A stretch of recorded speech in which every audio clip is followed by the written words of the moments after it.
Well, the Biden crime family may have committed more crimes than we even knew about, and Dr. Fauci may not be off the hook for his crimes after all. So we've got some bombshell news to get to here in a minute. But first, remember when Joe Biden said his administration would not be involved in any preemptive pardons for potential criminals in his administration? Watch. President Trump is reportedly considering a wave of preemptive pardons. Does this concern you? All these preemptive pardons? Well, it concerns me in terms of what kind of precedent it sets and how the rest of the world looks at us as a nation of laws and justice. You're not going to see in our administration that kind of approach to pardons, nor are you going to see in our administration the approach to making policy by tweets. It's just going to be a totally different way in which we approach the justice system.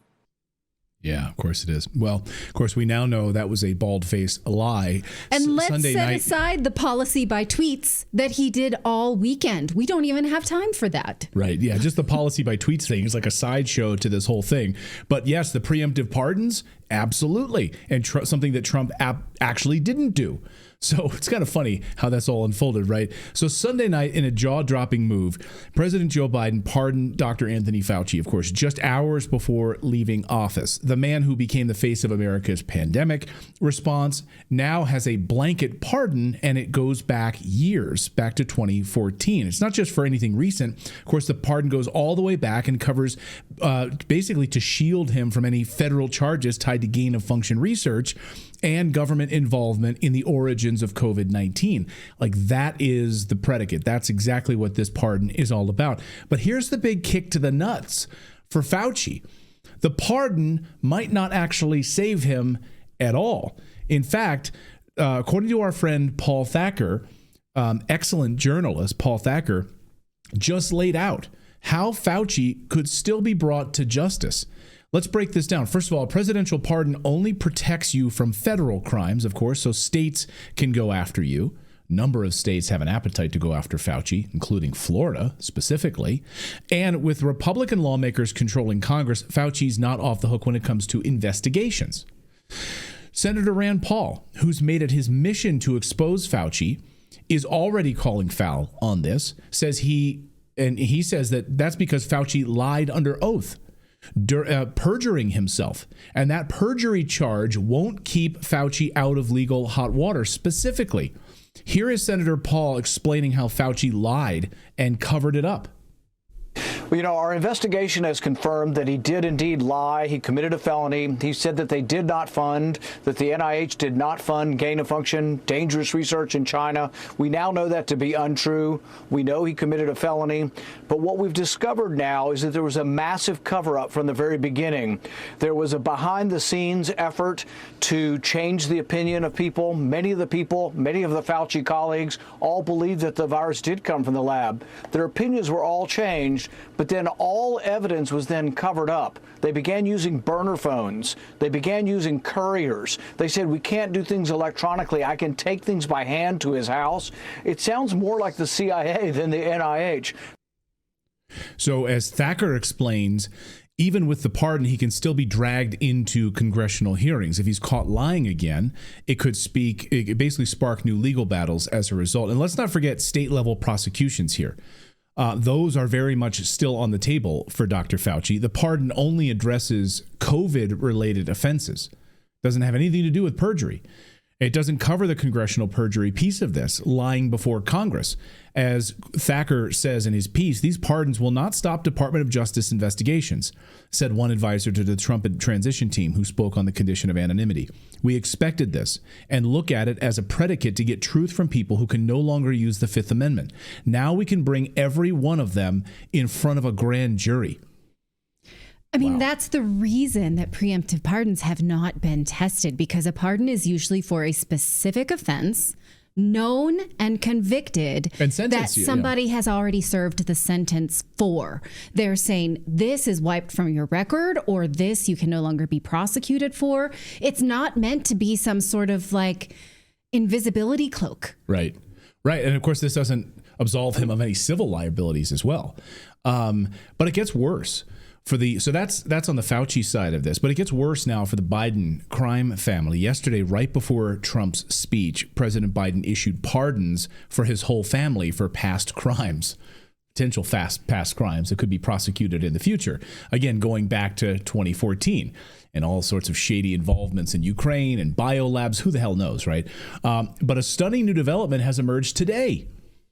New revelations revealed today from James Comer on the House Oversight Committee shows that they have uncovered bank accounts linking the Bidens to millions of dollars in now suspicious funds from China, Romania, and Russia, funds that trace back to Joe Biden's tenure as vice president.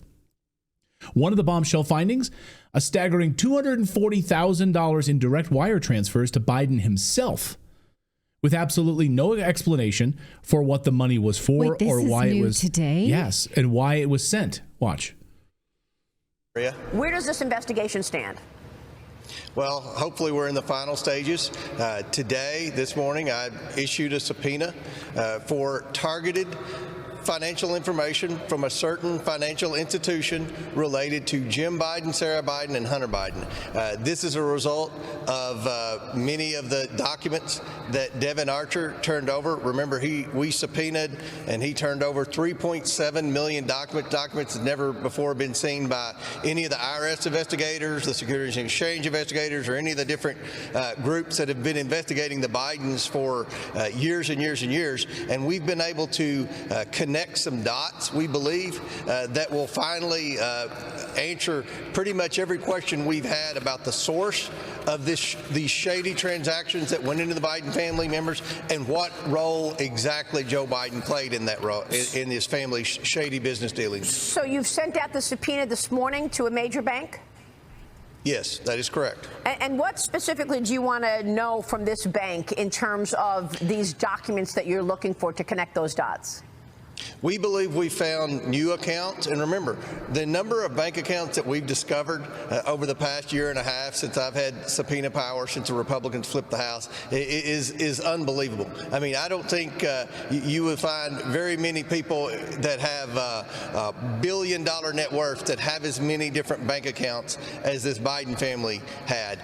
Many of these were shell companies, as you and I have discussed, Maria, companies that sole purpose was to launder the money that the Bidens were receiving from China, from Romania, from Russia, and never one time through the course of this entire investigation, even during the depositions with Hunter Biden and the transcribed interview with Jim Biden, were they able to answer exactly what the family did to receive this money. So we believe we found some more accounts that will answer some more questions, and hopefully we can prepare to close this investigation and present our findings to the American people. How many bank accounts are associated with Joe Biden? I mean, Democrats don't care. You could have images of Joe Biden signing contracts in a pile of money that is Chinese yuan, and Democrats won't care. They don't care. They don't have standards. No, it's amazing to see like the liberals online. I mean, there's some crazy liberals, on X, and it's just I enjoy watching them, but they are so delusional and so out of touch.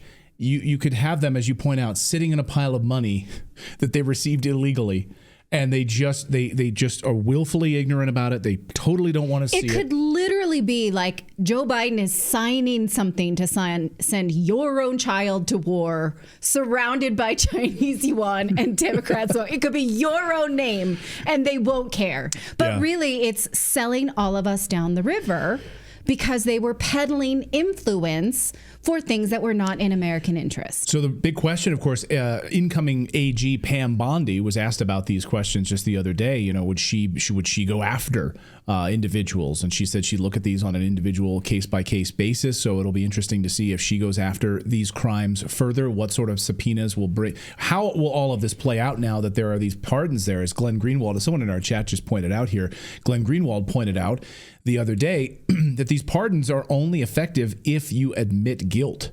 So that's an interesting way to look at it, right? You can't actually use the pardon unless you're actually admitting guilt.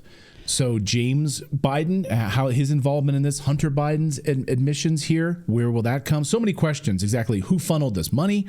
What strings were attached to this money? I'd like to know that.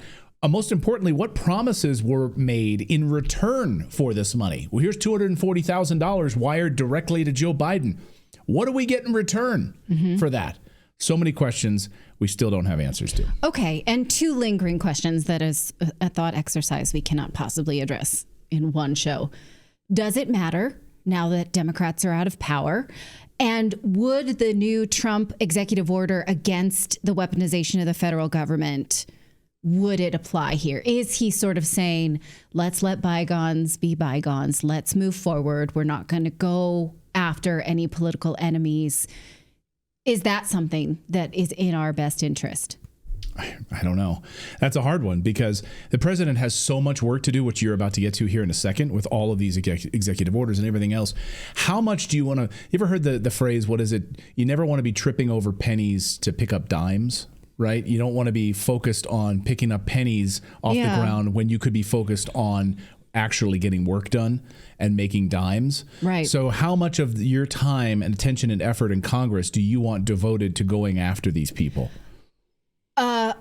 If it means that people can't do this, I want that. Right. Yeah, does it set a you precedent? should not be able to get away with this, and people should understand the deterrent. That's one. Also, it's worth calculating how much money has been of our own taxpayer money has been attributed to prosecuting the Trumps for Deutsche Bank loans that had no victim, for accounting errors that Hillary Clinton had also done, for the Trump hush money, the Stormy Daniel hush money, for Russiagate. So we have already spent so much money. That's not to justify that more should happen if there were actual crimes, but we need to have the shared value of equal justice under the law. So it's incredibly uncomfortable. Yeah, and apparently, according to reports, James Comer has now announced that they are referring Hunter and James Biden for criminal prosecution. All right, we'll see. We'll see what Congress does here, but we'll follow this story for you over the next 10 days. Well, the House Oversight Committee posted the pardon on X with just the terms Biden crime family. That doesn't tell us what they're going to do about it, what they can do about it, but it's just that they've got eyes on it. Okay, again, we should remember that Congress doesn't have the power to prosecute. Right.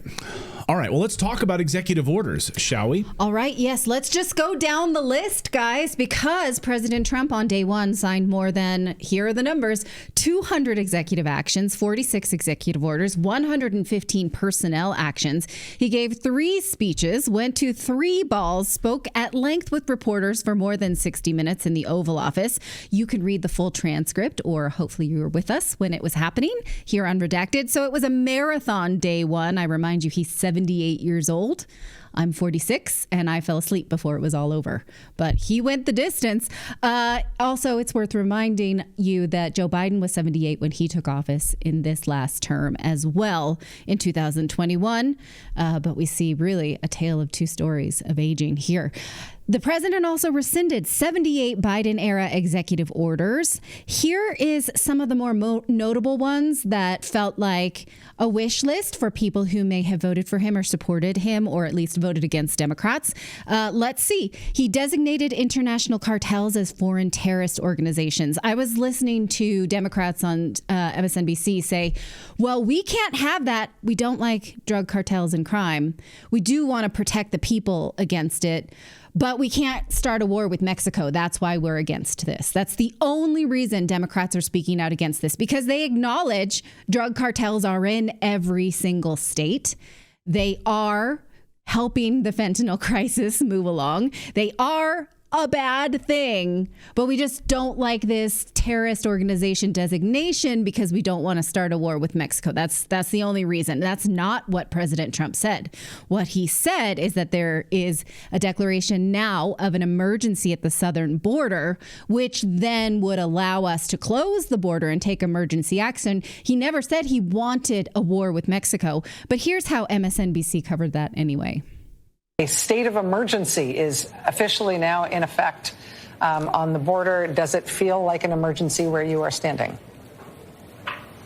Feels no different than 20 minutes ago or 30 minutes ago or an hour ago when we got here early this morning, Rachel.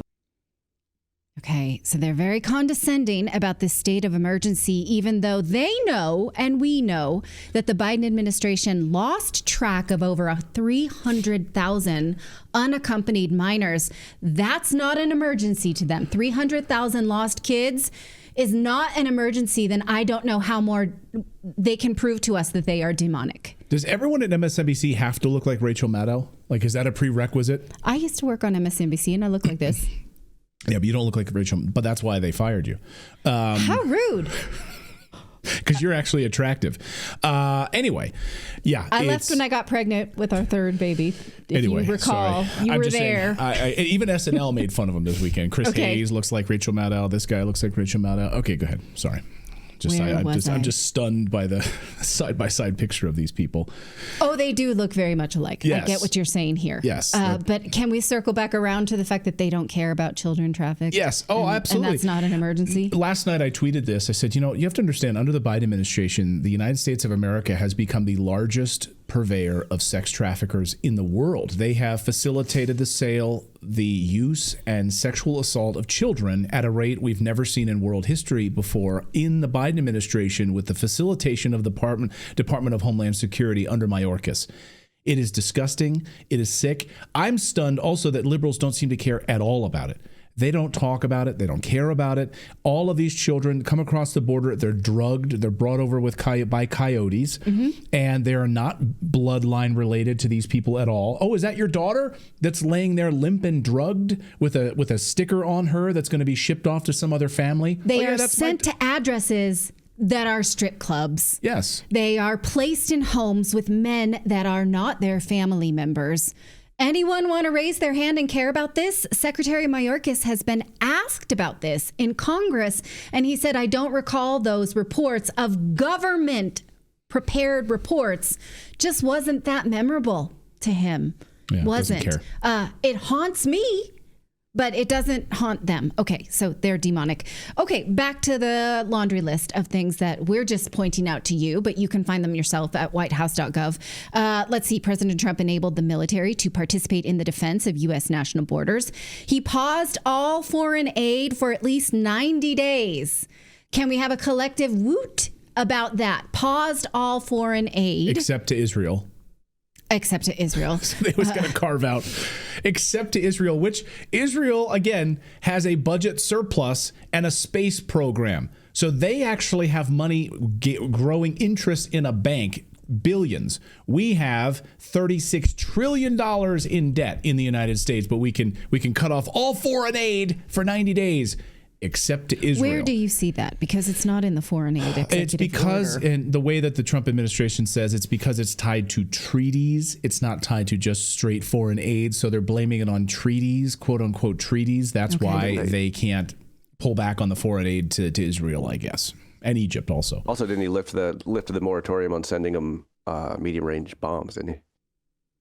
Oh, I missed that, actually. So I didn't see that either. Yeah, there's been so many pieces of news over the past 24 hours. But yeah, the Israel piece is definitely part of this. So they get a carve out, of course. Yeah, and I think I mentioned this when we covered the inauguration yesterday. In the post-inauguration parade, he brought up family members who are still missing their loved ones who are in captivity by Hamas. He gave not one single mention to the people who are still in captivity by the government of Israel, which we know is an order of magnitude of at least 1 to 30, because we saw 3 hostages released that were Israeli and 90 released that were Palestinian. Most of them were teenage boys, moms, and journalists. And so not one mention of the fact that both sides have prisoners. I found that incredibly troubling.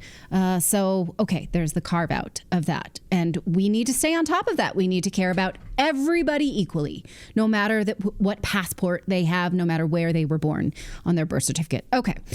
He ended all DEI programs within the federal government. He secured the right of the American people to engage in constitutionally protected speech. He prohibited the federal government from engaging or facilitating any conduct that would abridge speech. We'll see how much the federal government then adheres to that now, given that he was surrounded by most of the platforms that we use to exchange free speech by the oligarchs that we're calling them, right? Okay, he established that there are two sexes, and that should be recognized on all federal agencies and all federal documents. I'm very curious if he will rescind passports that say X as your gender, because that has been an option since 2022. People who have self-identified on passports against their birth gender, will he then nullify those documents and send them a correct one? Very curious. He ended birthright citizenship to non-U.S. citizens, which will definitely be challenged in the courts. That means if two people who are not U.S. citizens have a baby on U.S. soil, they will not automatically make an American, as has been the case for generations, for decades, for centuries. So we'll see how the courts interpret the Constitution on that, because it is, in fact, in our Constitution. And he withdrew the United States from the World Health Organization. More on that bombshell in just a few minutes.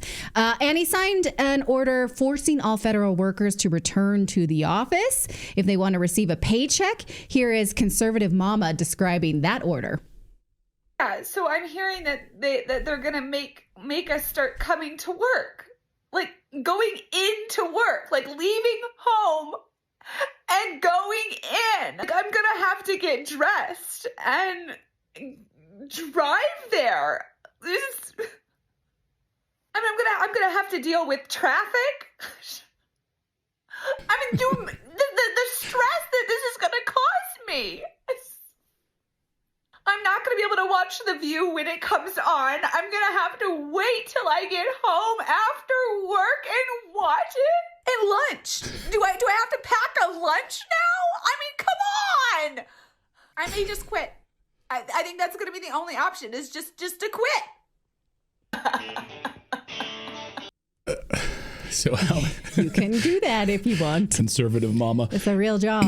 I wonder how many people are going to quit, instead of going back to the office. And do what? That would be a viable option under the Biden administration, because there were so many social handout programs where you didn't have to work, right? Yeah. But if those programs dry up, what? Then what? Who knows? So, I mean, okay. And of course, we've seen, we talk about inflation. The inflation number, of course, is really, really troubling right now. And the numbers seem to indicate it's closer to 25 to 30% inflation in the United States. And they've been totally whitewashing this. And so, like the jobs that they created, almost all of the jobs were federal jobs or federal job adjacent in Washington, D.C. So all of these so-called jobs that Kamala Harris was talking about, federal jobs.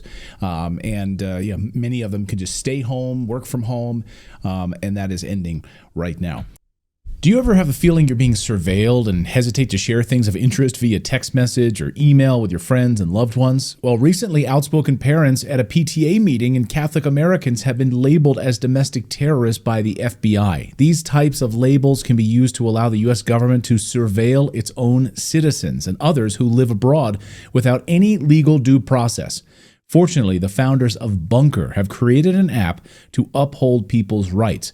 Bunker is not beholden to any third-party corporation, investor, or government. Bunker deeply believes that privacy is a human right and that everyone on Earth deserves bank-level security.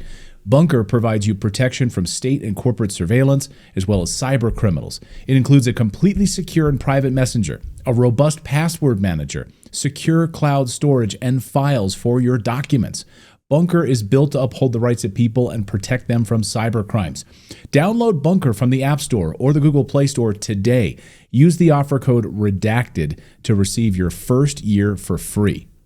All right, let's talk about January 6 pardons, shall we? So yesterday, President Trump, of course, put forth a number of executive actions, one of which was the pardons for January 6th protesters. And it was pretty broad. It was really anyone who was then caught up in prosecution related to January 6th being at the Capitol on that day, in and around the Capitol, inside, outside. It was fairly broad, actually.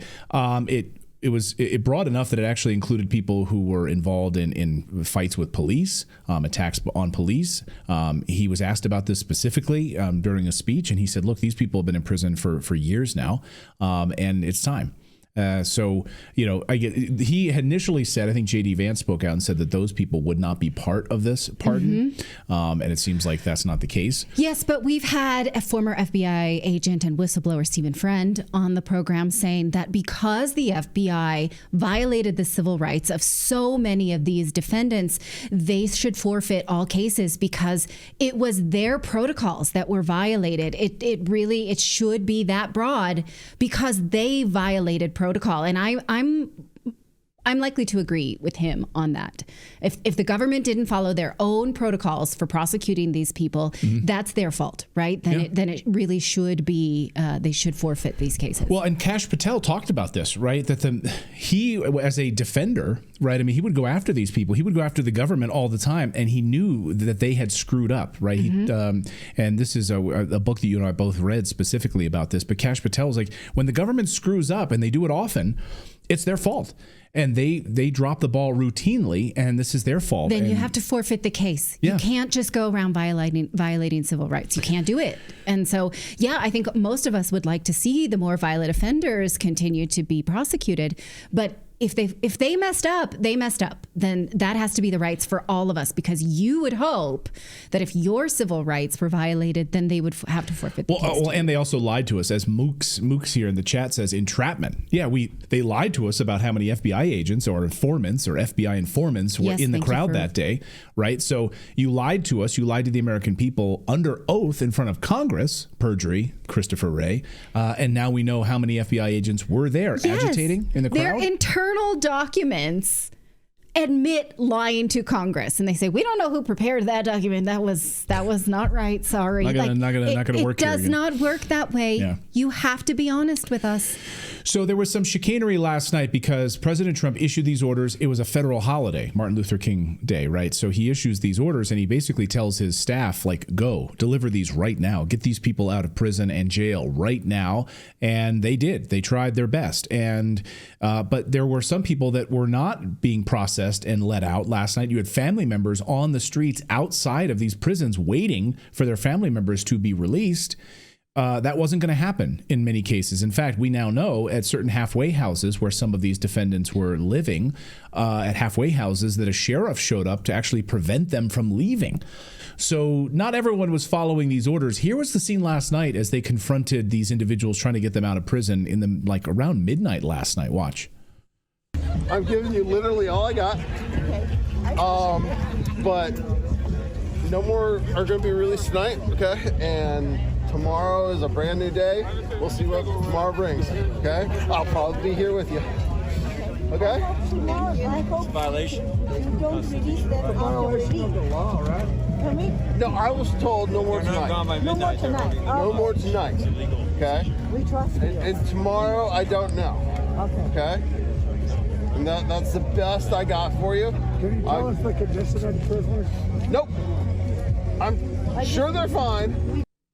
I'm sure they're fine. Are you sure they're fine? So we can't release them tonight, even though the president just signed an order. It's a federal holiday. I guess it's like a bank holiday. I guess everything's closed. We can't let these people out. Can you imagine? Your family members are like waiting outside. You had news people waiting outside to greet these individuals. So that wasn't the case for everyone, though. A number of people did get released last night. Though liberals on legacy media, though, just had a meltdown about this over Trump's decision to pardon January 6 protesters. Rachel Maddow specifically was saying that the pardoning of these individuals really it sends a signal to people who don't listen to Trump that, guess what? MAGA people are going to show up at your house and they're going to beat you up for not falling in line. Like that's I don't understand. Exactly. Watch her try to explain herself.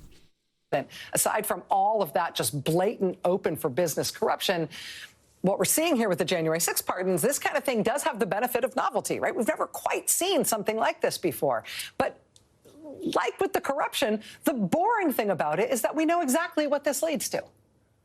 Authoritarian rulers all over the world have always liked to have paramilitary, loyal but unofficial perpetrators of violence and menace to work on their behalf, to intimidate and hurt anyone in opposition, to make it too scary for normal people to participate in politics or civic life, to make everybody who might oppose Trump in any way worry about the thugs that might turn up at their door.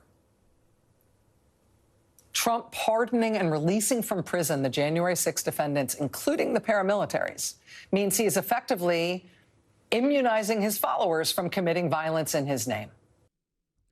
I can't understand the logic. So the people that showed up to protest peacefully that day, who had little constitutions in their pockets and who were upset about the result of the election and how it was handled in a number of different states, and then agitators who fired upon those protests, all of that. So those individuals who then took a bat, went after, grabbed a shield from a police officer, started some violence, cracked some windows, those people now are going to be coming to a city near you, is basically what she's saying. That if you don't fall in line with Trump's immigration policies or his anti-LGBTQ plus transgender executive orders or securing the border or ICE roundups in Colorado, that those people are going to come to your house and beat you over the head just like they did on January 6th. That's basically what she's saying. She's saying she wants you to be afraid. I'm so confused. Because... And I love she calls them paramilitary. Oh, okay. That those people did have FBI agents breaking down their door. That she says she wants you to think that FBI agents will break down your door, so you are too afraid to participate. But that did happen to those people. So she's just saying it will happen to you, even though it happened. It did happen to them. What she's saying is that those people there at the Capitol who committed violence and who stormed the Capitol and put their feet up on Nancy Pelosi's desk, you better watch out, because now that those people are free, for you. They are coming for you. But they were punished for participating in the political process. Right. She forgets the fact that many of them have been in prison for 4 years. They've been tracked and monitored. They have to call their parole officer every day. They have ankle bracelets on. They can't travel. They literally get stuck on the TSA lines where they have to be monitored for 3 hours by TSA before they can fly. Like, they have been prosecuted. They have suffered for the last 4 years for putting their feet up on Nancy Pelosi's desk. Go ahead, Philip. What were you going to say? Well, I was going to say, I think the implication is also that now that this is the precedent, if they do any violence in Trump's name, he'll just pardon them. And I think that's kind of the gist of what she's getting at, is that like now they can just commit violence at will. Right. So now they're unfettered. And she said that there is now consequence-free, precedent set. I wonder if she just slept until noon and missed all the Biden pardons. Yeah. Because I'm very confused. Okay. All right. All right. Well, we'll leave that there. They can continue to make that logic, and you can swallow it if you want to. I'm not going to. Well, the World Health Organization did not take the breakup well. President Trump withdrew the United States from the WHO on Monday. Here's the statement that they posted on X, saying they regret this announcement. They further say they hope the United States will reconsider. I want you back, girl, is what they're saying. And we look forward to engaging in constructive dialogue to maintain the partnership between the USA and the WHO for the benefit of health and well-being of millions of people around the world. That's not who benefited from the WHO. In fact, it enriched the few. There are a few people who benefited from the WHO. Most likely it's not you, dear viewer. It was not me. When President Trump signed the withdrawal, he said this, and I found this really shocking, and I would like to know if it's true. He said the U.S. is overpaying for WHO membership. He said the U.S. has been paying $500 million, while China, with a far larger population, pays $39 million. He indicates that he had, in his previous administration, negotiated a $39 million membership during his first administration, and President Biden, knowing that, still stayed in the WHO and paid $500 million. Did President Biden know that we had been offered a discount gym membership here and just paid the premium with U.S. tax dollars anyway? Why? Why would he do that?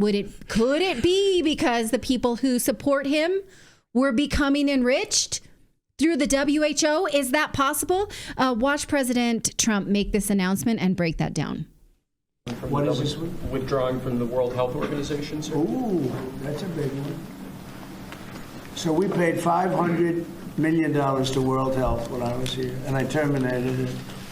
China, with 1.4 billion people, we have 350 to pay. Nobody knows what we have because so many people came in illegally. But let's say we have 325. They had 1.4 billion. They were paying 39 million. We were paying 500 million. It seemed a little unfair to me. So that wasn't the reason, but I dropped out. They offered me to come back for 39 million. In theory, it should be less than that, but, you know. And when Biden came back, they came back for 500 million. He knew that you could have come back for 39 million. They wanted us back so badly, so we'll see what happens. Mr. President, pretty sad to think of it. China pays 39 million and we pay 500 million. And China's a bigger country. Okay. That's crazy. I need to see that in writing. Did Joe Biden know that we could have been paying $39 million? I presume this is per year. And just said, no, we want to pay the premium. Why would he do that? We want to enrich all these biopharmaceutical oligarchs. Then we know that the Bill and Melinda Gates is a major founder of the WHO and that they are allowed to then make rules that we know this, right? That supersede the sovereignty of any given state. Okay. He later says that the money, though, was not the reason. He says that wasn't the reason, but this is a reason. So we'll see what happens. I don't want to see what happens. I want this to be the end of this.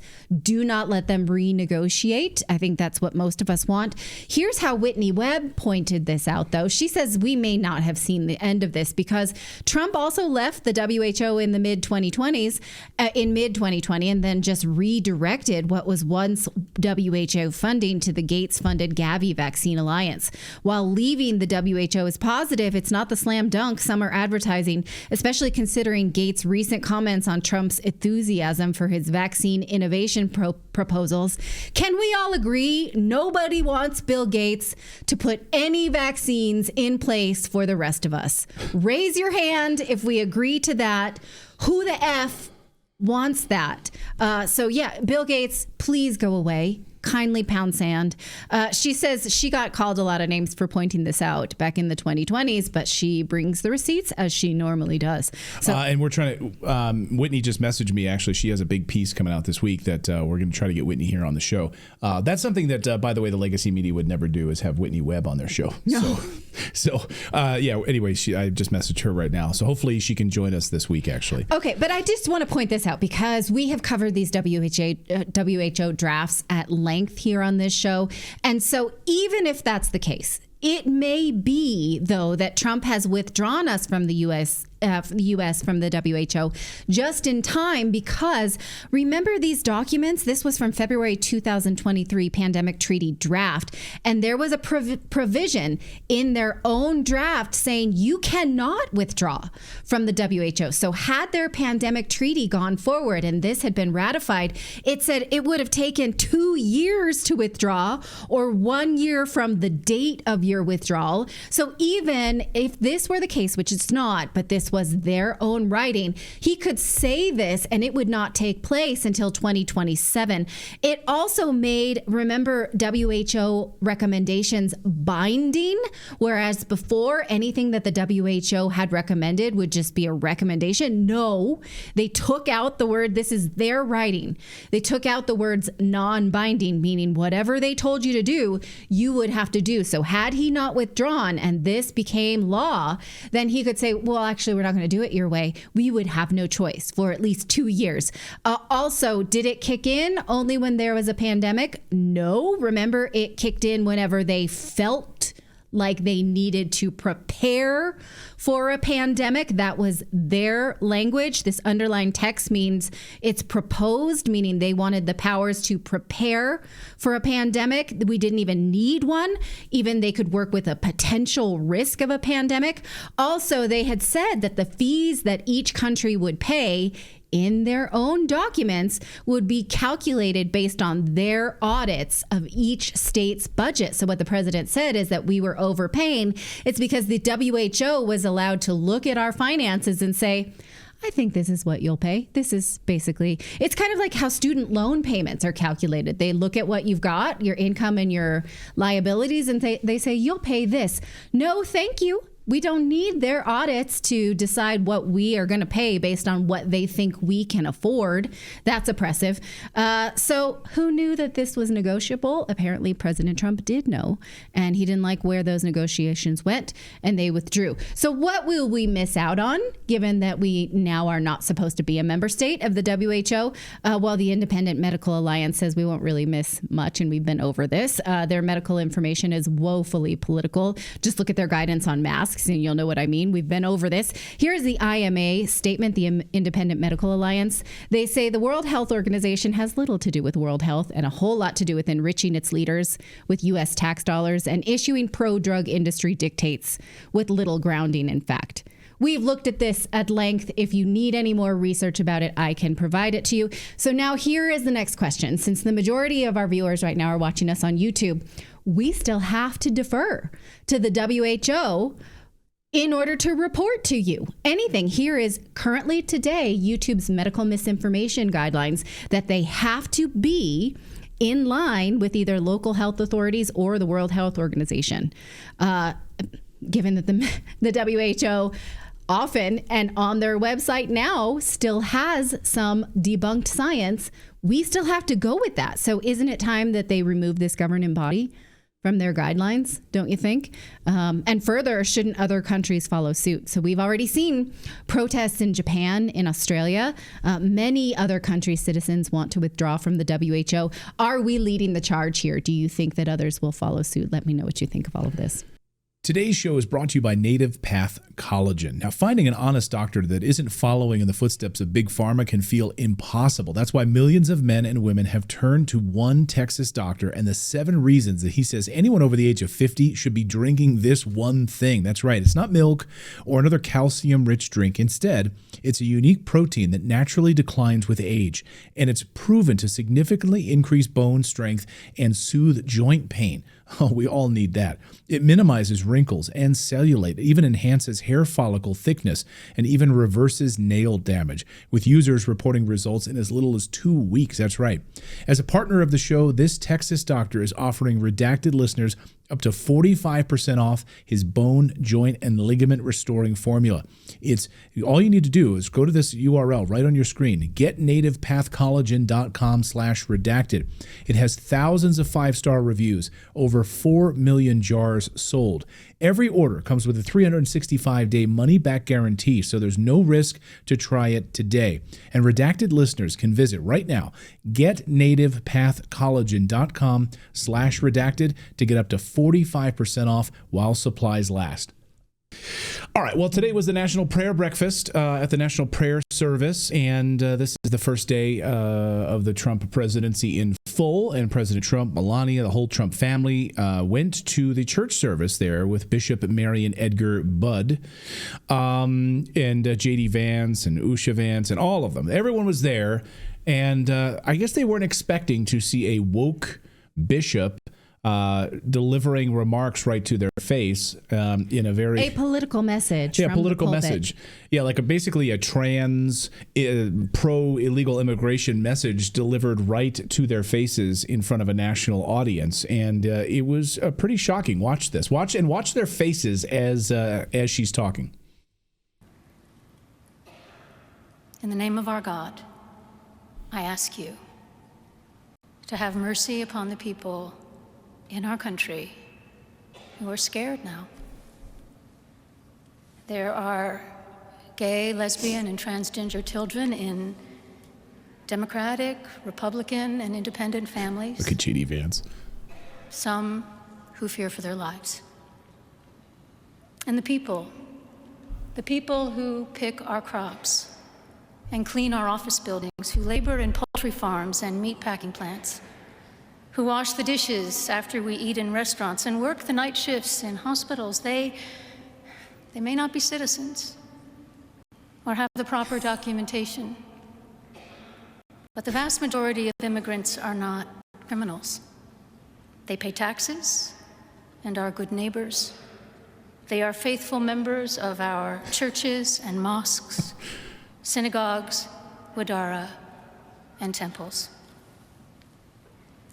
I ask you to have mercy, Mr. President, on those in our communities whose children fear that their parents will be taken away, and that you help those who are fleeing war zones and persecution in their own lands to find compassion and welcome here. Our God teaches us that we are to be merciful to the stranger. Look at J.D. Vance's face. For we were all once strangers in this land. Okay. So, doesn't this smack of classism? It really does to me, because liberals love to speak for other people that they think are below them. It's really nauseating. Like, you need to remember who cleans up, who picks your food, who cleans up your dishes. And so for that reason, people protect immigrants because they do these menial jobs. Right. Also, we need to welcome these people into our lands.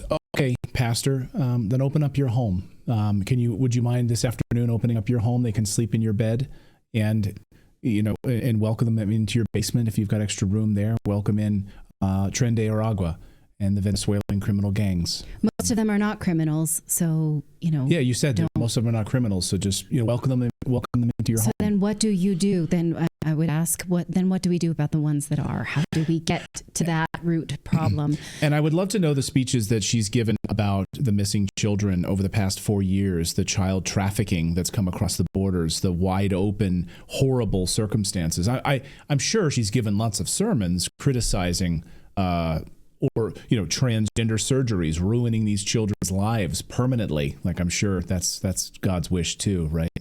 Anyway, I had to pull this little clip out because here's J.D. Vance's face. Watch J.D. Vance here, and this has gone viral now, and his reaction. Watch. There are gay, lesbian, and transgender children in Democratic, Republican, and independent families. Some who fear for their lives. So, of course, the J.D. Vance memes, like, there's that meme that went around over the past few months after the debate where he's like, Yeah. I mean, so I want to say this. I think that Democrats did a fantastic job of speaking in a bipartisan manner at the inauguration yesterday.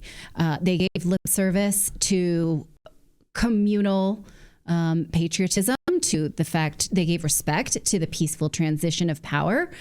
I thought Claire McCaskill and it wasn't Claire McCaskill, Amy Klobuchar, she did a really nice job of keeping this something that's for everybody. And this woman decided not to do that. And so, it sort of sets back the tone of our peaceful transition of power, where she took it upon herself to lecture. So watch the president's reaction to it as he was leaving today when reporters asked him what he thought. Mr. President, what did you think of the sermon?